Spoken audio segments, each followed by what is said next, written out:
why was Moses' body never found? This is one of the questions that defies time and has been debated for centuries. The mystery behind Moses' story transcends what was revealed in the Bible. There are secrets and truths that remain hidden, at least until today.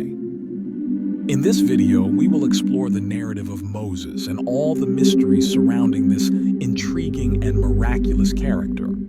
Moses stands as one of the most notable protagonists in the entire Bible and perhaps in all of human history.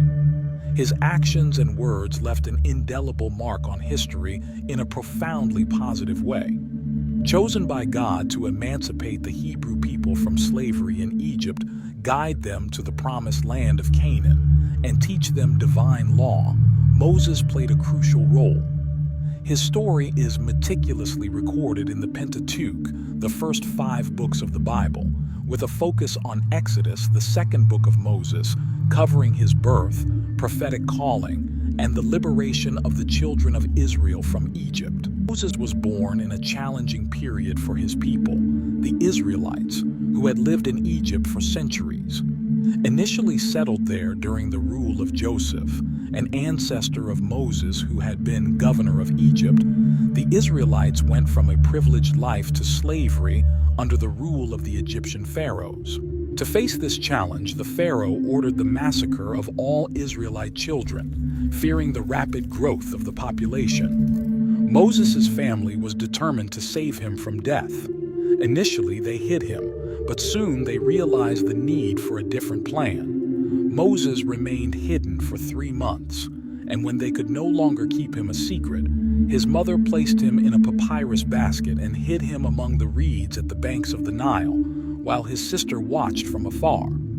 The child was found by the daughter of Pharaoh Ramses II, who was bathing in the river. The sister of the child offered to find a nurse for him, and his own mother was chosen to nurse him. After growing up, the young man was returned to Pharaoh's daughter, who called him Moses and raised him as a noble in a prosperous environment. Thanks to this dramatic situation, the son of an Israelite slave was raised as a prince in Egypt. Despite his status and luxurious lifestyle, Moses always maintained a connection to his roots and sympathized with his enslaved Israelite compatriots. Before we continue, tell me, are you enjoying the story and would you like to discover more mysteries of the Bible? If the answer is yes, subscribe to the channel to receive all the stories and secrets of the Bible. Time passed, Moses became an adult, and one day he witnessed an Egyptian brutally mistreating a Hebrew slave. Outraged by this injustice and cruelty, Moses took control of the situation and, thinking no one was watching, killed the Egyptian and buried the body in the sand to hide the evidence. The next day, while Moses was out again, he witnessed 2 Hebrew slaves fighting each other. Trying to intervene and separate them, one of them turned to Moses and asked if he planned to kill him as he had done with the Egyptian. Moses immediately realized that the news of his impulsive actions from the previous day had spread, and he feared for his life.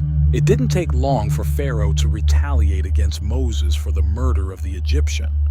Moses fled to the desert, becoming a fugitive from justice. Thus, Moses lived in the wilderness, in the land of Midian. After some time, 7 daughters of a prince and priest of Midian went to fetch water for their father's flocks, and in doing so, were driven away by local shepherds. Moses intervened, driving away the shepherds and offering water to the women's flocks. Upon learning of his heroism, their father invited Moses for a meal and rewarded him with the hand of one of his daughters, Zipporah, in marriage. Moses reinvented himself as a shepherd, married Zipporah, started a family, and lived happily for many years. One day, while tending to his sheep, Moses noticed a burning and mysterious bush. God spoke through it, commanding Moses to leave his peaceful life in the desert, return to Egypt, and free the Israelites from slavery.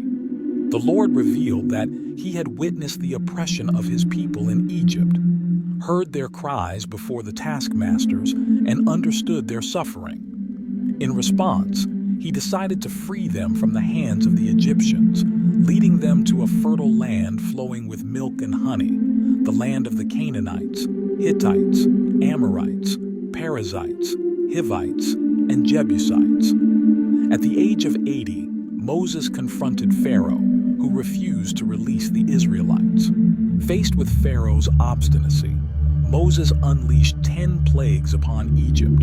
The water of the Nile turned into blood, an invasion of frogs, a plague of lice and flies, death of livestock, the emergence of boils, a hailstorm, a locust invasion, darkness, and finally, the death of all Egyptian firstborns. Only after these events did Pharaoh agree to release the Hebrews. As Moses led his people toward the Promised Land, Pharaoh changed his mind and ordered his troops to pursue them. However, Moses parted the waters of the Red Sea with his staff.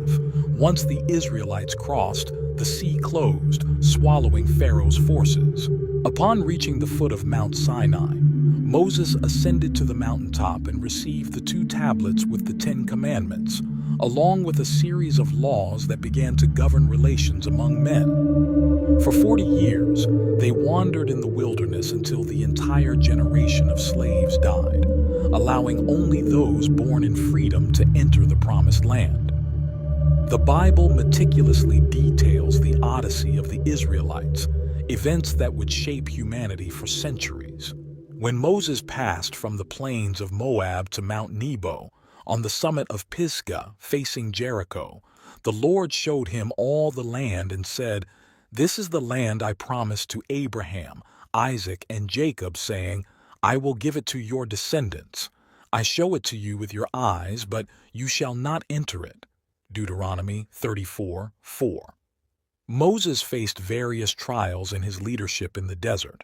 The Israelites were an undisciplined and ungrateful group, often complaining despite repeated evidence of divine care for their needs. They needed clear and effective instructions. After a military victory over the Amalekites, they camped at the foot of Mount Sinai, where God delivered the 10 Commandments to Moses, written with his own finger on 2 stone tablets. While Moses was on the mountain, the Israelites made a golden calf statue to worship. Upon returning to the camp and witnessing the idolatrous behavior, Moses became furious, smashing the stone tablets with the 10 Commandments. Moses went up the mountain again to plead with God to forgive the Israelites. Following divine instructions, Moses had to carve new tablets with the 10 Commandments. He stayed on the mountain for 40 days, fasting, praying, and dialoguing with God. Upon finally descending from the mountain, the people were terrified because his face radiated the light of divine glory. Moses was an extraordinary leader, passing away while leading his people to the promised land of Canaan. Even today, Jews recognize him as the lawgiver of Israel. However, despite all his blessings, Moses' entry into the promised land was denied. You must be wondering why. In Deuteronomy 32, God explains the reason. "Because you trespassed against my word in the wilderness of Zin when the congregation rebelled against me at the waters of Meribah. You did not hallow me in the midst of the children of Israel. Yet you shall see the land before you, though you shall not enter the land which I am giving to the children of Israel." God kept his promise and revealed to Moses the promised land, but he did not allow him to enter. The incident at the waters of Meribah is recorded in Numbers 20. Near the end of their 40 years of wandering, the Israelites reached the desert of Zin, where there was no water, and the community revolted against Moses and Aaron.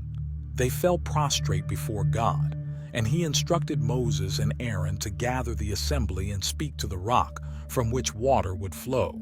Moses, angered, proclaimed before the assembly, "Hear now, you rebels, shall we bring water for you out of this rock?" Numbers 20:10. He then struck the rock twice with his staff, and water gushed out as God had promised. However, God immediately declared that due to their lack of faith and failure to honor his holiness, Moses and Aaron would not lead the children of Israel to the promised land. Verse 12. The punishment may seem severe, but upon closer examination of Moses' actions, several mistakes become evident. He disobeyed a direct order from God, who had instructed him to speak to the rock, but Moses struck it with his staff. Previously, in Exodus 17, God had instructed Moses to strike a rock to bring forth water, but the instructions varied here. God wanted Moses to trust him, especially after so many years of close relationship. Moses did not need to use force. His simple obedience to God and trust in the fulfillment of the divine promise were sufficient. Furthermore, Moses is credited with the act of bringing water, inquiring of the assembled people by the rock. "Shall we bring water for you out of this rock?" Numbers 20. Moses seemed to credit himself and Aaron with the miracle's merit, rather than attributing it to God. This public attribution of credit did not go unnoticed by God, who could not let such an act go unpunished, expecting the Israelites to understand divine holiness. The rock providing water is symbolized in 1 Corinthians 10 as Christ. The rock was struck in Exodus 17, just as Christ was crucified once, Hebrews 7. Moses' speech to the rock in Numbers 20 could be interpreted as a representation of prayer. Jesus was wounded once and continues to offer living water to those who pray in faith. However, when Moses struck the rock in anger, he compromised the biblical typology and indeed symbolized the crucifixion of Christ once again. The punishment imposed on Moses for his disobedience, pride, and misrepresentation of Christ's sacrifice was severe. He was prevented from entering the promised land, Numbers 20. Surprisingly, we do not witness Moses complaining about his punishment. Instead, he persisted in leading the people faithfully, honoring God in his holiness. In his compassion, God invited Moses to Mount Nebo, where he revealed to his beloved prophet the promised land before his passing, Deuteronomy 34. The account of Moses' death remains one of the great mysteries of the Bible. Although we know he died at the age of 120, his eyes did not weaken, and his strength did not fade. Moses was in his fullness when called to the celestial dwelling. He ascended Mount Nebo, an elevation of 4,500 feet, facing the challenges of old age with determination. Moses departed according to the word of the Lord, solitary but in peace. His tomb was situated in the valley of the land of Moab, opposite Beth Peor, but to this day remains unknown. Moses is unique in the Bible, personally spared by God. This divine act of concealing his tomb prevented it from becoming a place of worship, preserving the mystery surrounding his never-found body.